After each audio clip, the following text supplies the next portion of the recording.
it's wild. And so the fact that we can combine, the nation's largest annual fireworks event with one of the top 5 air shows in the country, that's pretty huge. They're off in the Kentucky Derby. Interest of the greater good for me to smoke a joint and calm down.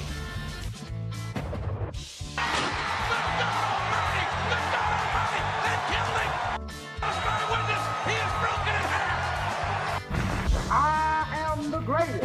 He'll fall an 8 to prove that I'm great. And if he keeps talking Jack, I'm going to cut it to 5. And we're recording. Welcome back, everybody, to another episode of the Ville Chillin' Podcast.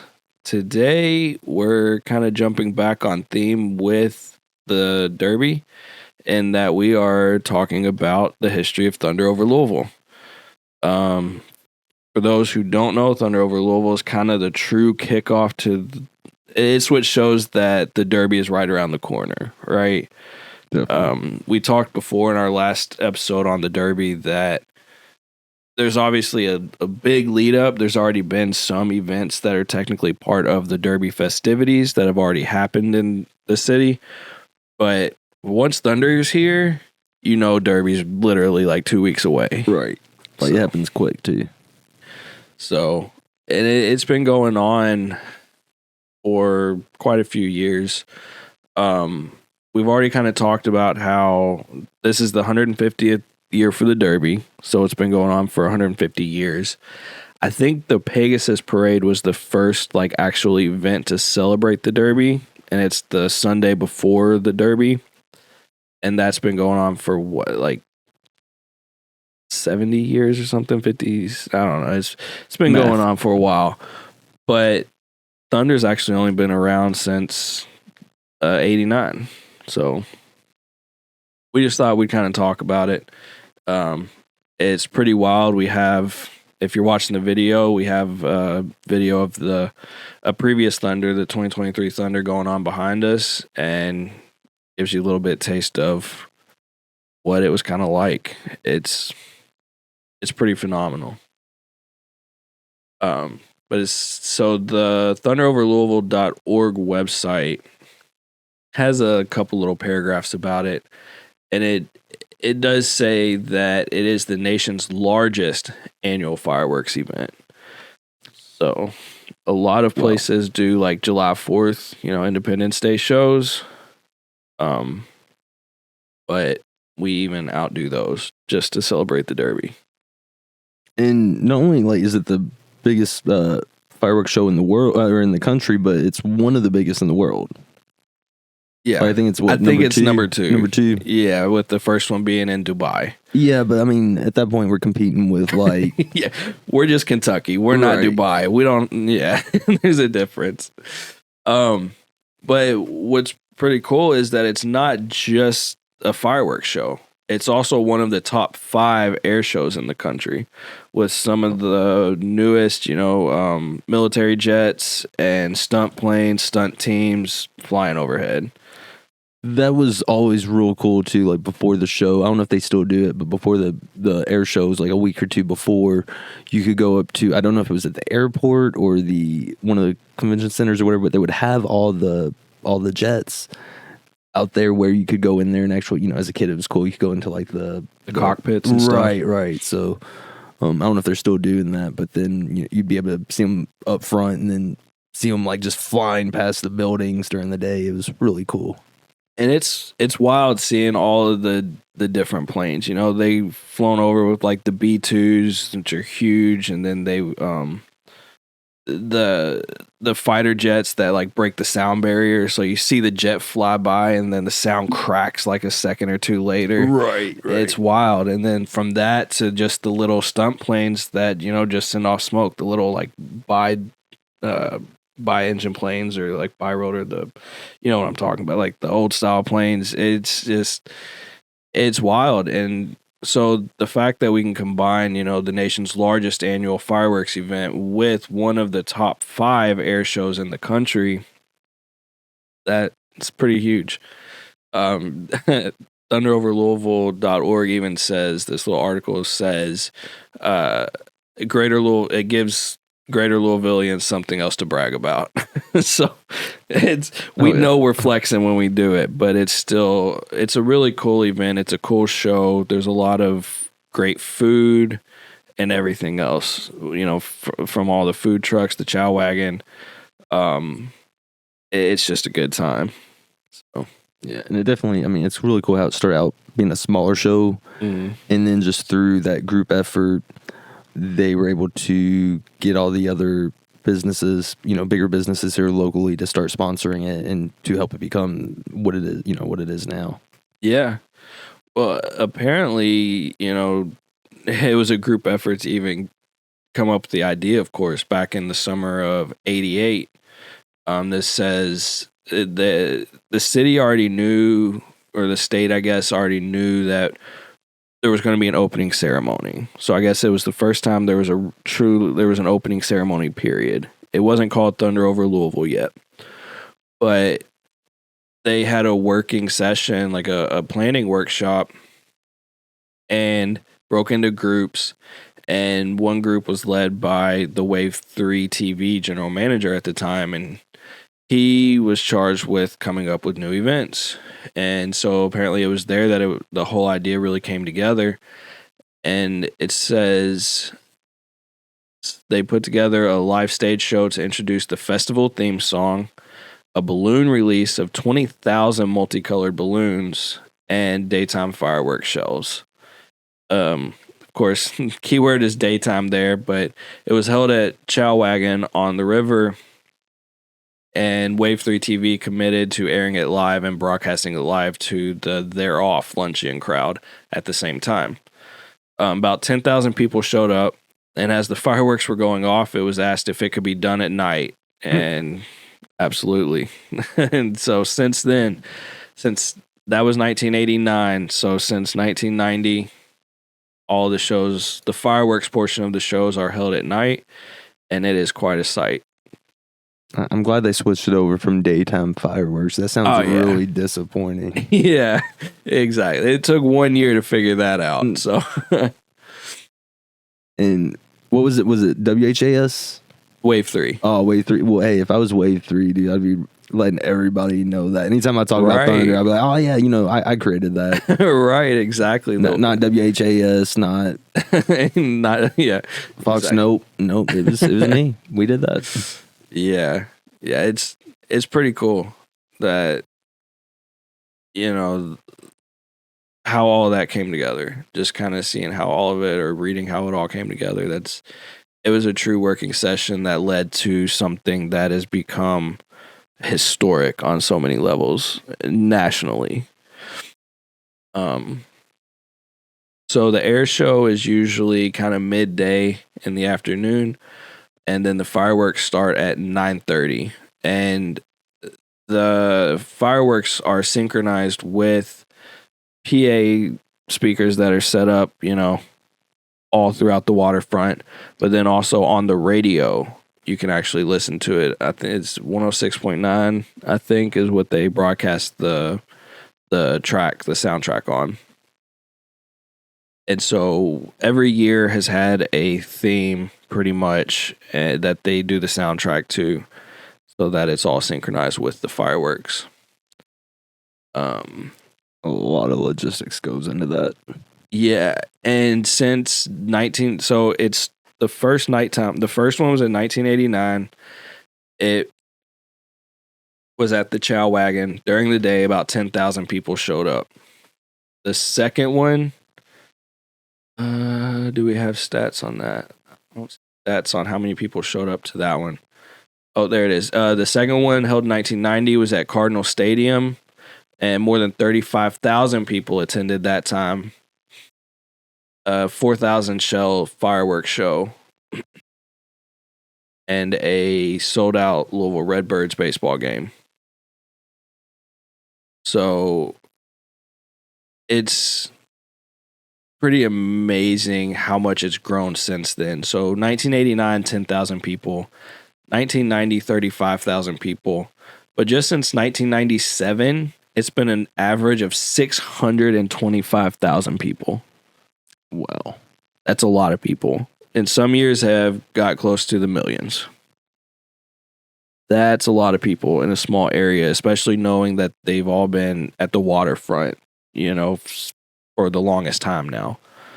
Like, and Louisville's definitely a little big city. Hey, absolutely. Right? So that's what I think the population of Louisville is like, maybe close to 1 million, maybe a little over. Yeah. So, I mean, that's many times there's been almost like the whole population pretty much fit in that one little pocket. Yeah. So the population actually, the population of Louisville Metro is 1.3 million at this point. Once you count the metro part. Yeah, the metro. So that's all the outlying areas and everything. This consolidated city, county, whatever is 633. So even more than the 625 average. So it'd be like pretty much every other person in the city's there. Yeah, Like- exactly. And that doesn't count, the people coming from Indiana and everything Right. else. I think one year we read that there was like 850,000. Yeah, in 2007, it was estimated there was 850,000 people. And then in 2022, 851,000. Yeah. That's crazy. That is insane. Wait, in 2021 there was none. Well, because of COVID. So okay, we just did that one. Okay, so that makes sense. 2007 was one of the most biggest audience because everybody was like preparing for the housing collapse, and then 2022 was recovery from COVID, so that's why it was the most traffic. And you see, like, if you go to the Wikipedia, you can see that some of these years are really low numbers, and that's probably weather related. Oh yeah, dude! It seems like they always plan it on a rainy day. Yeah, it always rains a little bit, but some of these years, like when there's only 300,000, it's got to be that it was like Dude, some years it was super snowing. rainy day. Some years it was snowing. So it is wild though. In 1997 was 800,000 people. So, and that was the 50th anniversary of the United States Air Force was the theme. So I mean, again, a lot of people, and they pack a lot into it. The Air Force, since it does have the air show, the Air Force has really got behind it. That's why we're always able to feature so many military jets and things like that. It's just pretty wild. It says in 1997, the Air Force designated Thunder Over Louisville as one of the events for its 50th anniversary celebration. More than 125 military aircraft performed that year, making it the largest combined fireworks and air show in the United States. I think I remember. I think I went that year, and it does seem like that year there was more. There was like a lot more like troop presence or whatever. I think they did like almost like a little parade, kind of down the waterfront, almost just honoring them. It was really cool. Yeah, and they've continued to show support to the whole thing since then, especially. It's pretty cool to see it all and how it came together. There have been, as with anything that fires off that many shells, fireworks shells, because it's gone up like every year. And some of the stats that are showing here is like 2004 was 52,000 shells, 2005 was 60,000 shells. Finale's that last minute's long of just constant fireworks, But in 2010, a computer glitch 30 seconds before the show was about to start. I remember this being talked about. There's a minute-long audio countdown to when the fireworks are supposed to start. And 30 seconds before it was supposed to start, there was a computer glitch, and they had to delay the whole thing for 18 minutes. So, like, the whole crowd's just sitting there like, I think that might have been one year I went because...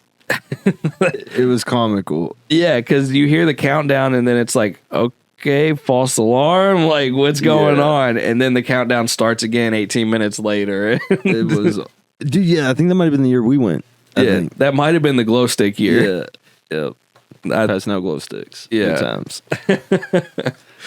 Yeah, we were talking about skate park the other week. Yeah, we that was where it was Thunder, and we was at the skate park passing out glow sticks for Thunder, and it was cool because all the skateboarders, they put the glow sticks on their trucks. So there's fireworks in the background, and they're just doing their kick flips with the glow sticks on the skateboard. It looked really cool. Yeah, that seems pretty wild. It's like a rave at that point. It was a party. Oh man, and then so we just mentioned 2020. The Thunder Over Louisville was canceled for the first time in history due to the pandemic. The Derby itself has never missed a year, but even the Derby itself was postponed to September. The following year, so 2021, like we mentioned, it said none. Fireworks were launched throughout the city to reduce crowd sizes due to COVID-19 precautions. The show was televised locally, and in-person spectators were discouraged from gathering. So that's why it was none that year. Now, it's maybe we just don't have the full numbers, but it says none for 2023. And that's definitely not right, because we looked at some pictures of the 2023 Thunder Over Louisville, and there's definitely people there. So, kind of interesting. I don't know why it says none. I would like to know how many people were there. Well, it might be a thing where they're still kind of doing the, never mind. Yeah, maybe still doing the numbers for it. Yeah, I don't know. But one cool thing about the Thunder Over Louisville show is that every year has a theme. So like 1991, it was literally just Thunder Over Louisville. But 1992 was Celebrate Kentucky because it was Kentucky's bicentennial year. 1994 was Phantom of the Opera. Stars and Stripes in 2002. There's just all kinds of, different themes that have been used throughout the years. Like that 2010 show says Thunder Fever. There's just last year was Through the Decades. So Thunder Through the Decades, I guess they probably, 80s, 90s, 2000, 2010, and probably synchronized it to music from the respective decades. Yeah, someone did a nice mix. Yeah. This year, the Wikipedia says it's going to be a night at the Oscars. However, the Courier Journal article that says what's the theme says it's just celebrating Derby 150. So, not sure which one's right there. I guess we'll wait and see. We'll find out on April 20th.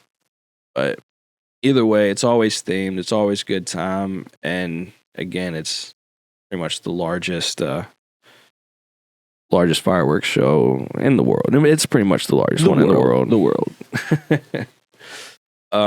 But like we mentioned, the weather, man, has been really, really bad sometimes. So like in 2005, the temperature outside was 38 degrees at 8:30, and the fireworks didn't start until 9:30.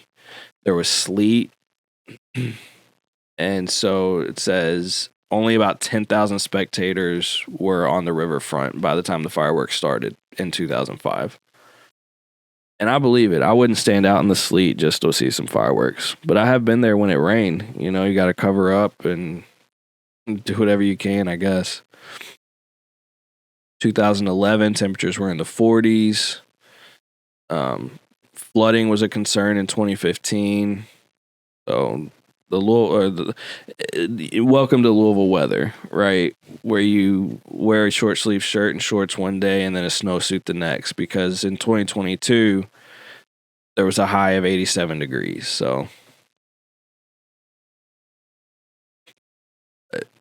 yeah, and if you want to know anything more about like the festivities, any VIP parties, just check out thunderoverlouisville.org. They have merchandise. They have apparently this year free Tark rides to Thunder. I bet that could have Oh, been yeah. useful back in the day. Right. So, yeah, just to show the website here. Rooftop parties, the free rides, they have merch. And then this year, guessing it shows this year's lineup. Yeah, so the lineup for this year's air show is on their website as well. So, pretty cool plane's going to be there. Again, several from the Air Force and Navy. There's going to be a Coast Guard rescue swimmer demo. Plenty of aerobatic routines and all kinds of flybys. It'll be a good time. You might want to bring your earplugs if your ears are sensitive. Definitely. Yeah. It's loud. Like we said, they got planes that break the sound barrier and they're flying. It almost feels like you could just reach up and touch them sometimes. It's closer than you ever see a plane unless you work on a runway. Like, I'm surprised like windows and some of those skyscrapers aren't just like breaking from that. Like, yeah, seriously. It looks like this year Wave will be broadcasting it according to the Wikipedia. I couldn't find anything just searching on Google. But according to Wikipedia, Wave and AFN should be broadcasting it on TV live. So if you can't make it or don't want to make it, depending on weather and anything else going on, definitely try to look out for some TV coverage. All in all, I think Thunder Over Louisville is just an awesome way to even advertise for the Derby. As far as opening ceremonies, I don't think it can get much better. And again, it just gives us something else to brag about for the city. yeah, definitely. There's a lot of people that don't. I've never been to the Derby, but Yeah, I've me been to neither. so many. I've been to several Thunders, so Yeah. it's one of those things. I think a lot of people can relate with that. Might not be able to make it out to the track or whatever for Derby, but Yep. pretty easy to make it downtown if you can deal with the traffic. And you don't even have to go to the Great Lawn. Like you said, you can sit by the skate park and pretty much see everything. Yeah. If you want to get into the Great Lawn where all the food trucks and everything else is, all you need's a Derby pin. Yeah, and you don't have to go downtown. Like, there's a lot of places throughout the city where you can get a good view of the air show and the fireworks. Airquays Park from the lookout. Well, there's Great view. If you Google it, there's a lot of places that have, viewings. You just pay a ticket to get in, so you can see it pretty good. I think the downtown like stadiums and stuff, there's quite a few. And if you want to pay a lot of money, there's some pretty expensive places you can really see it from. But yeah, it's wild. It's awesome. We support it. Once Annabelle grows up, I'm sure I'll have to take her at some point because she would probably love it. She doesn't do good with loud noises right now, though. One day. Yeah, it'll be fun for her. I guess with that, you got anything else you want to add? Nope, we're hyped and excited for Derby coming up. Yep. So with that being said, we're going to be talking about the Pegasus Parade, doing a little more deep dive into the history of that as well coming up. And then we got the 7 days of Derby. 7 times? So be on the lookout for that. Yeah. I guess with that, we will see you all next time. They're off in the Kentucky Derby. Interest of the greater good for me to smoke a joint and calm down.